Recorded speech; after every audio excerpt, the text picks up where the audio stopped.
BRZEN. On a Thursday morning in late June of 2018, before the stock market opened in New York, investors in U.S. healthcare companies woke up to some big news. News out, Amazon in a new deal, buying its way into the pharmacy business. It is buying PillPack. The e-commerce giant is buying online pharmacy PillPack for $1 billion. This according to people familiar with the matter. What PillPack does is they package it for you in the dosages that you need. Amazon was buying into the pharmaceutical business. And as is often the case when it looks like the e-commerce giant might be entering a new sector, the stock prices of the incumbent retailer sunk. In this case, it was the brick-and-mortar drugstores. Shares of Walgreens, CVS, and Rite Aid each plunging on the news, collectively losing $12.8 billion in value at one point today. I certainly understand the sell-off in these companies today because, in some ways, this is their worst nightmare. I mean, you should be very, very afraid. The whole healthcare system was basically impacted by this because Amazon was the one company that I think could seriously claim that they could do something big in the healthcare sector. But would they? Amazon had been quietly working on a few healthcare ventures for several years, but there were no signs yet of the company's trademark disruption. I mean, do we have any sense of Amazon's broader ambitions in health? How do these pieces fit together? Was it going to be just they would dip their toe in the water and put some prescription medication offering up on Prime and call it a day, or was it going to be something bigger? This is The Closer, the inside story of the deals that changed the world. I'm Aimee Keane. On this episode, how online pharmacy startup PillPack became a key part of Amazon's ambitions in healthcare, and whether the tech giant will change the way we think about our own healthcare.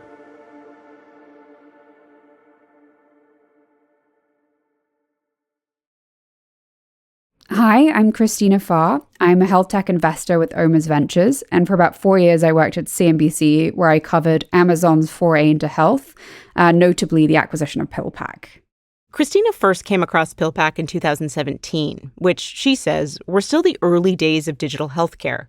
Entrepreneurs were testing things like wearable devices and mobile technologies to see if they could deliver a more efficient or improved form of care to patients.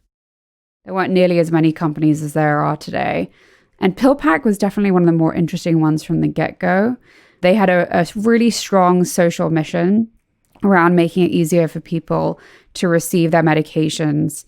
And the design was quite brilliant.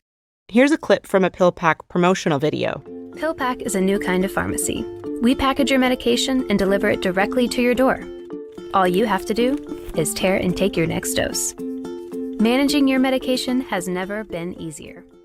They had sorted them into these packages so that people who were on 5 or more medications, which was a lot of Americans, millions of Americans, would have a really easy way to sort through them. Here's how it works. You tear off a packet from a roll of pre-sorted medication. The packet has the date and time printed on it, and inside you'll find everything you need to take at that time of the day. It makes it a lot easier to keep track of what medicine to take when. So it just was something that even back then a lot of people were talking about and excited about. If you filled one of the 4.3 billion prescriptions filled last year, you must pay attention to this. Online-only pharmacy service PillPack, have you heard about this? Is disrupting the traditional pharmacy and reinventing. So it is really a radical departure from what we do today in pharmacy. The idea came from CEO and co-founder TJ Parker. For him, pharmacy was the family business. Here he is in an interview from 2015. I'd grown up in a family that owned your sort of traditional mom and pop pharmacy on the street corner. This was in New Hampshire. And as a teenager, he'd work behind the counter and be out delivering prescriptions to people at home. In that process, everyone had this sort of cornucopia of pill bottles on their kitchen counter and this Excel spreadsheet that they'd crossed out and highlighted with all their medications on it. He had this one elderly woman that he used to drop off prescriptions for, and she had really frail hands and very severe glaucoma, so her vision was failing. She just couldn't read the small print on the prescription bottles that he would bring her. And I had to imagine there was a better way to do that. I was just so struck by this, that, we live in this era of, we're doing incredible things like putting satellites in orbit, having cars that drive themselves, and yet we still are using Sharpies on these pill bottles. So that was really his moment, his aha moment. Fast forward a few years, and Parker's attending pharmacy school in Massachusetts. And that's where he eventually started hanging out kind of more and more at MIT, where there was a lot going on at the time with just entrepreneurship and especially kind of in the medical space. So that was where he ended up meeting his co-founder, Elliot Cohen, who was a computer scientist from the Bay Area. Cohen had his own reasons for getting into healthcare. His dad struggled to manage different medications after a heart surgery. And like Parker, Cohen thought there had to be a better way to do it. So the two of them met and bonded over this problem and eventually decided that they needed to start a company in this space. The space was the U.S. prescription drug market, valued at $330 billion in 2013. This is a notoriously challenging space, not for the faint of heart. You know, it's an industry where just a few companies dominate. In fact, just 5 pharmacies control almost 65% of the U.S. market. There's another reason why the pharmacy market has been so tough to disrupt, and that's because of these gatekeepers called the pharmacy benefits managers, or PBMs. These are the set of very big players in the US that negotiate drug prices with drug makers on behalf of all the kind of various forms of insurance companies that we have here. So there are very few companies that do that. Kind of notably, kind of the big players are CVS Caremark and Express Scripts. And most of them these days are owned by large health insurance companies. Christina mentioned CVS Caremark and Express Scripts. These are 2 of the big ones. There's a third. It's called Optum Rx. And together, these companies negotiate most of the drug prices in the U.S. Now, in theory, their market share means they can command really low prices, really competitive prices from drug makers and distributors. But they're forever being criticized for not passing those savings onto the insurance companies and then onto the customers having their orders filled at the local pharmacy. And what PillPack was trying to do from the start was deliver medications to people's homes rather than having them wait in line at the pharmacy. And that was always going to be challenging because these big players, these PBMs, had their own mail order operations as well. And so the fear was that they could at some point kind of see this business as potentially competitive and might come after them. I think that's something that the co-founders of this business had in their minds from the very, very early days. After pitching the idea for PillPack at a hackathon in 2012, Parker and Cohen launched the company in 2013. It takes them a year to get their distribution sorted, which is a big regulatory hurdle for any company getting into this business. Each state requires a separate license for companies to ship medicine. And by 2014, they launched the PillPack online pharmacy, serving 31 states. But they come up against another challenge shortly afterward. As a business, we're in a really weird situation where we could deliver meds to people in their homes, but we couldn't use online channels like AdWords and Facebook to advertise the service because of a accreditation that you needed to do that. And so we were actually in a place as an online business, a startup where we could deliver people meds but couldn't advertise to them. PillPack only has about 50 customers at first, so Parker and Cohen organized these staff pizza parties for their 9 employees. There's pizza, of course, and the task of emailing friends and family trying to get them to sign up for PillPack. But then by the time we got that accreditation and turned the marketing channels on, including Facebook, it was really just a game changer for the business. And what a game changer it is. By 2015, the company shipped more than 1 million packages, and the media is calling PillPack the pharmacy of the future.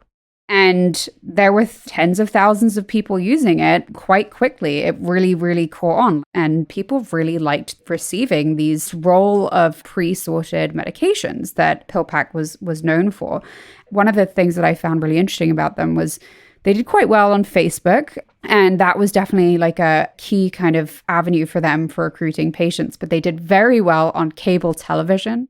Did you know 150 million Americans take medication every day? So each person has to stand in line at the pharmacy, sort their pills, and remember to fill their prescriptions over and over and over.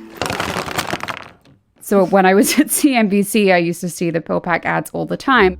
That's why we created PillPack. We're a new kind of pharmacy. We sort your medication by date and time and deliver it directly to your door. Facebook and daytime cable TV. These were great places to market to a key demographic for a prescription drug business. We're talking about people in their 50s and 60s who might be juggling multiple prescriptions. It just hit a nerve. So I think at that point, they really did start to get some attention from some of the bigger players, the Express Scripts of the world, the pharmacy benefits managers that we talked about. Some of that was down to the potential competitive threat.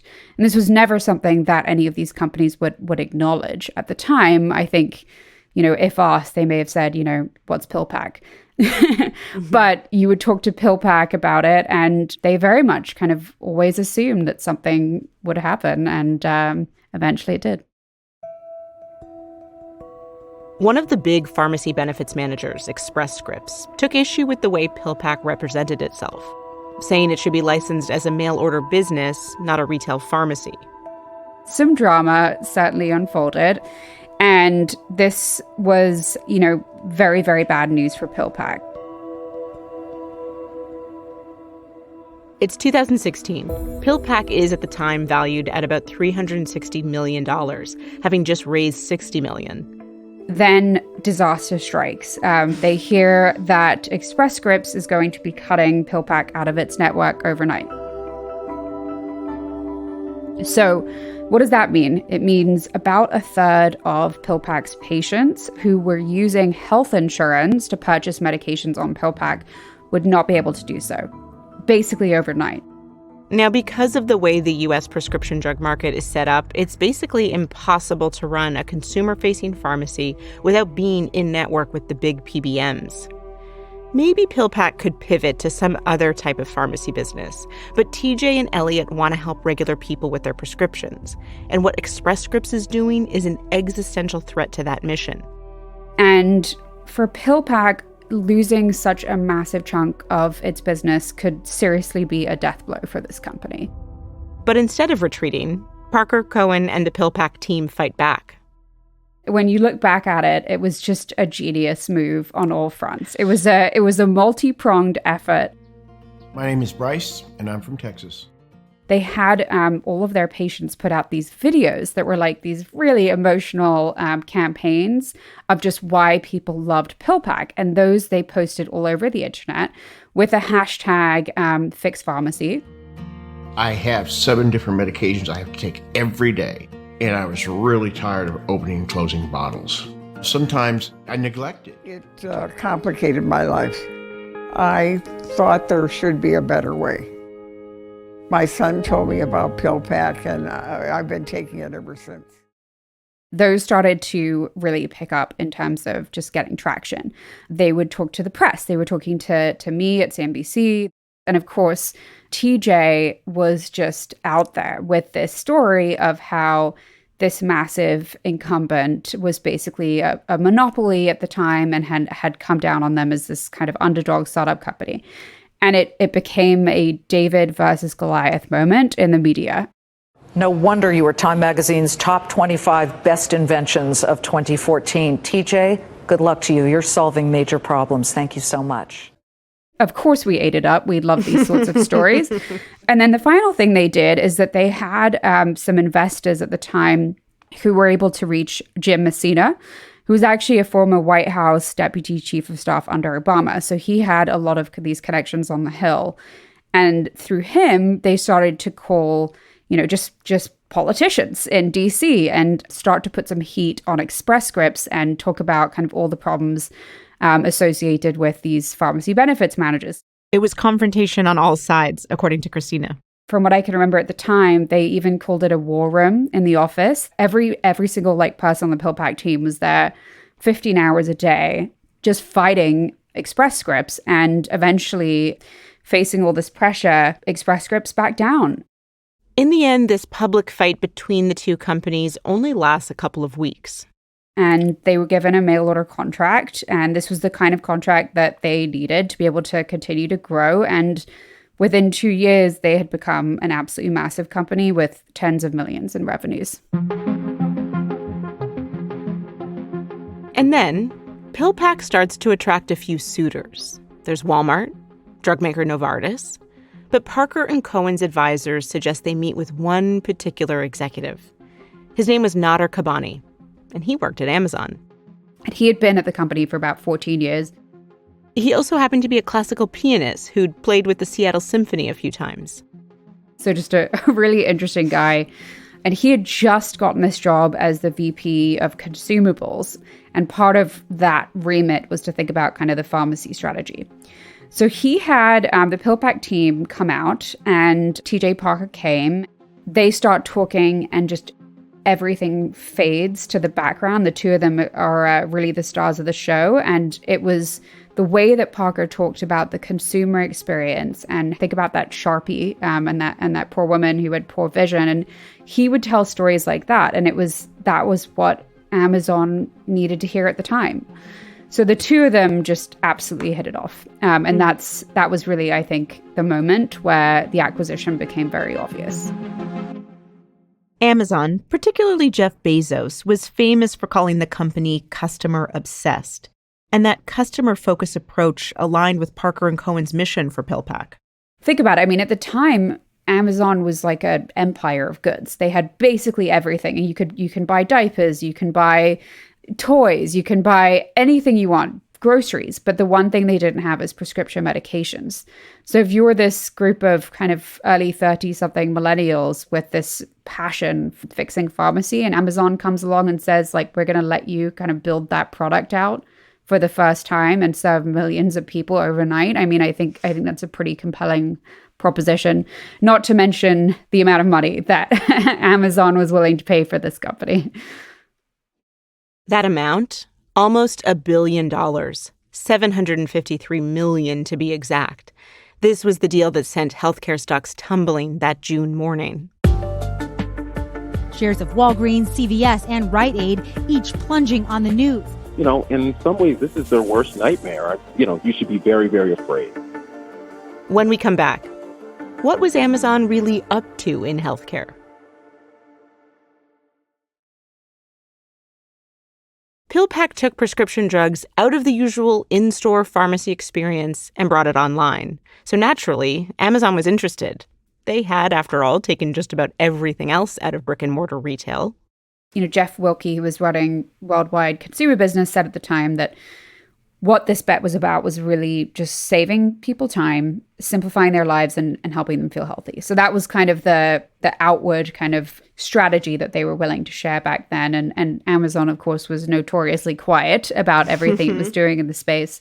But I think the other part of it was just that PillPack was a company that had gone up against the incumbents and knew how to do that and had a playbook. And they knew that this would be deeply threatening to, you know, other players in the industry. So they needed a team that frankly had the courage and was fearless enough to be able to fight back. Amazon says it wants to save people time and to simplify their lives. And PillPack's established enough to help them do that with prescription drugs.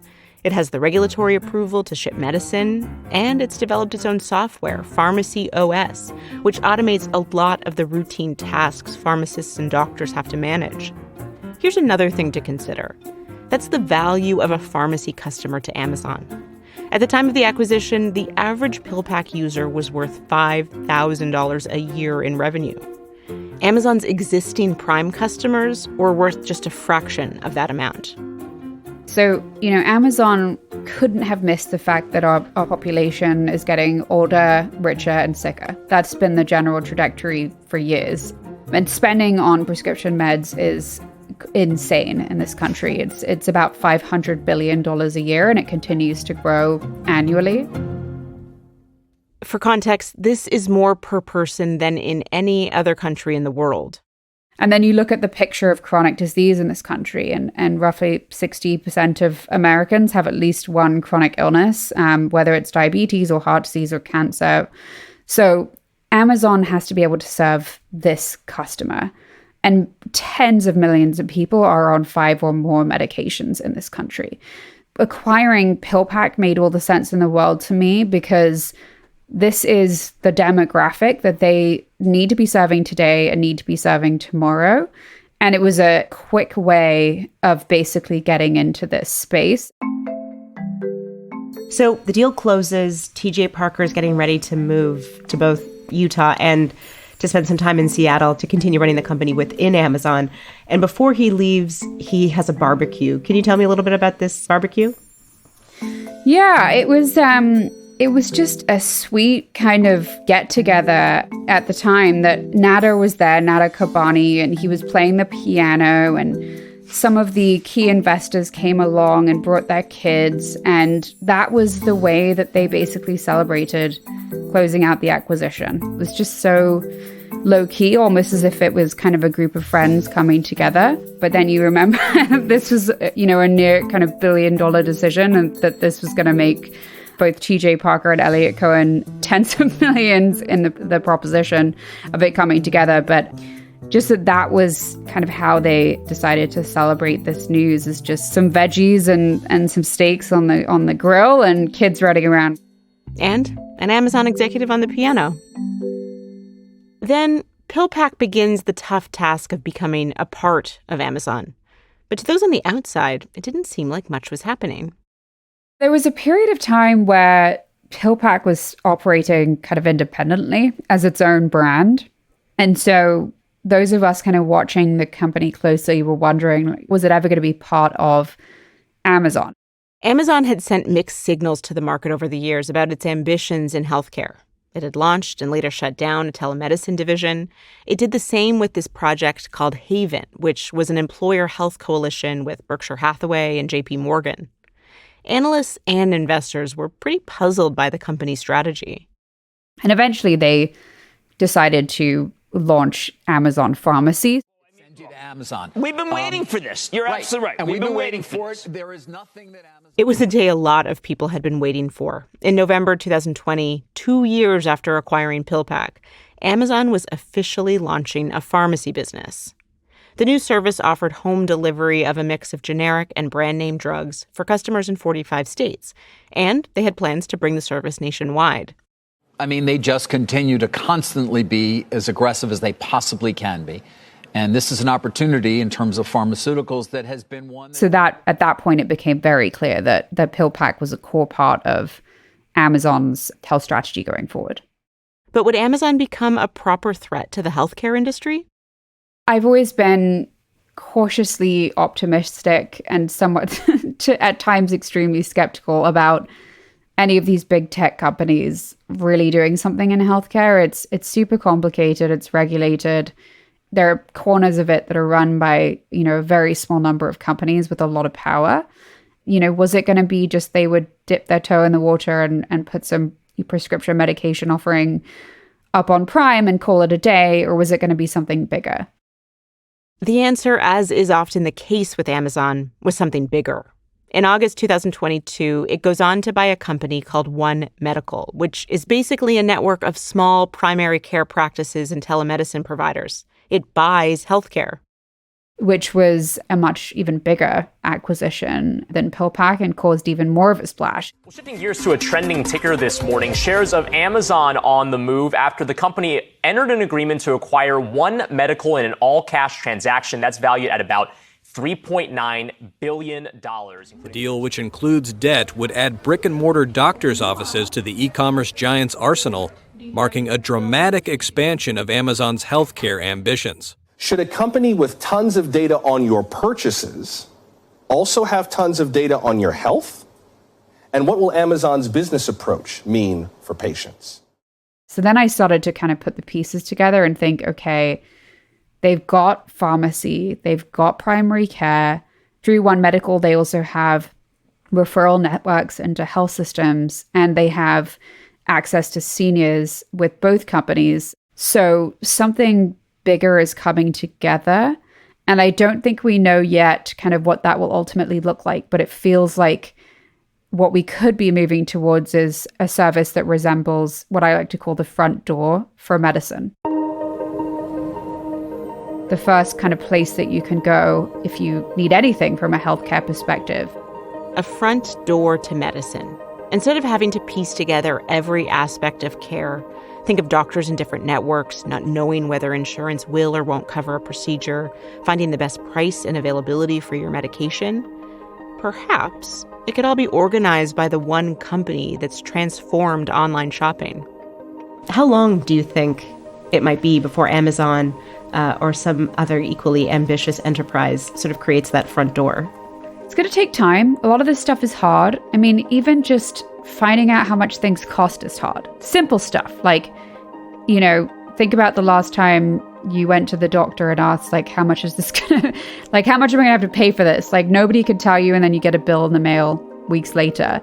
That's still the state that we're in. And so I think it's going to take some time for a company to be able to come along and say, this is the cheapest option, this is the most convenient option, and we will navigate you based on whatever kind of insurance you have, if you even have insurance at all.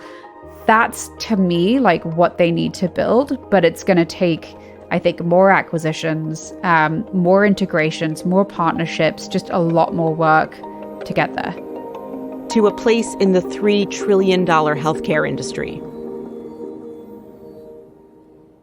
So before anyone gets their hopes up that Amazon can fix healthcare for us, Christina, can you tell us how this might not actually work?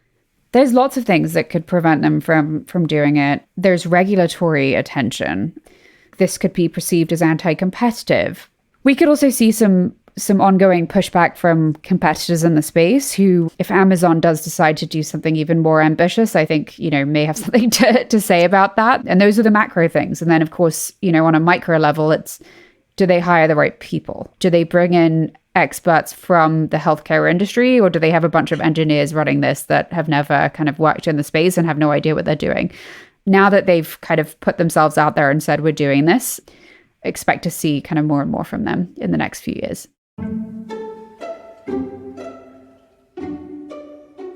What about TJ Parker and Elliot Cohen? Christina, where are the co-founders now? They, as far as I know, have stepped out of Amazon. They stayed there for about 4 or 5 years, worked on Amazon Pharmacy. A new team has taken over. It was sort of unclear under kind of what terms they left, but, you know, I had noticed that it was about 4 years after the acquisition, which is, in the industry kind of parlance, the 4-year cliff. So it's at the point where, you know, you've basically stayed long enough to be able to invest whatever kind of equity you've been given as part of a transaction. They are entrepreneurs at heart. So how long they were going to stick around at a big corporation was always kind of up in the air. And Elliot and TJ seem to just be hanging around, like thinking about their next thing, doing some investing here and there. And I think the industry is kind of waiting around and seeing whatever they're going to do next, and probably waiting to write them a check. That's it for this week. Thanks for listening. If you like this episode, would you please leave us a review on Apple Podcasts, or better yet, share the show with someone who might enjoy it. And hit that subscribe button so you'll know every time we have a new episode. We've been asking you to send us your best deal stories, and now we have a new question for you. What's the most underrated deal in M&A history? Maybe it's one you followed really closely that's been forgotten in the last few years, or maybe it just didn't get much coverage at the time. You know how this works. Send us a voice memo with your first name and where you're from. And then in just a few sentences, tell us what the deal was and why you think it matters. You can email your audio file to hello@thecloser.fm. We'll review all the submissions, and we just might play yours on a future episode. Now, if you want more from The Closer, we have the newsletter for you. Go to closer.fm to sign up.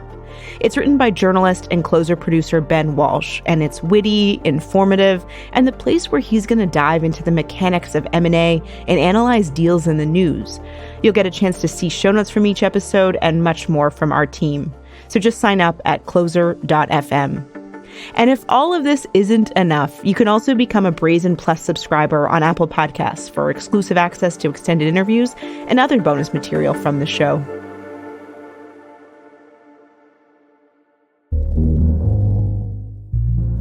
The Closer is a production of Project Brazen in partnership with PRX. Our show's produced by Isabel Kirby-McGowan and Ben Walsh. Siddhartha Mahanta is our editor. Mariangel Gonzalez is our project manager. and Lucy Woods is our fact-checker and head of research. Golda Arthur is our showrunner, and Bradley Hope and Tom Wright are executive producers.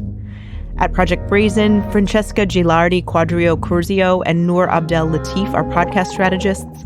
Megan Dean is programming manager, and Ryan Ho is design lead. Thanks to Eric Gomez for audio engineering and sound design. Our composers, Alex Garcia Amat. I'm Aimee Keane. Thanks for listening.